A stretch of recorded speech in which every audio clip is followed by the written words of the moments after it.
निवडणुका आल्या की प्रत्येकाकडे मांत्रिक तांत्रिक येतात असं म्हटलेलं आहे अनिल बोंडेंनी। कोणी म्हणतात मतदारसंघ बांधून देऊ तर कोणी मतदानावर प्रभाव टाकून देऊ असं सांगतात असं अनिल बोंडेंनी म्हटलंय। निवडणुकीच्या काळामध्ये पैसे कमवणाऱ्यांच्या अनेक टोळ्या असतात असं अनिल बोंडेंनी म्हटलंय। पवारांच्या काळामध्ये अनेक लोक आले असतील अनिल बोंडेंचे वक्तव्य आहे। जागरूक लोकांनी भामट्यांना पोलीस स्टेशनला देणं आवश्यक होतं असं बोंडेंनी पुढे म्हटलंय।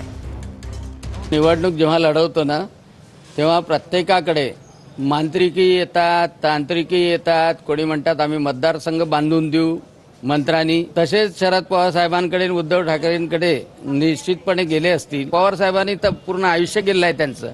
त्यांच्या काळात अनेक लोक आले असतील मंत्रतंत्रांनी बांधणारे, आम्ही टेक्निकली मशीना हॅक करून देतो सांगणारे।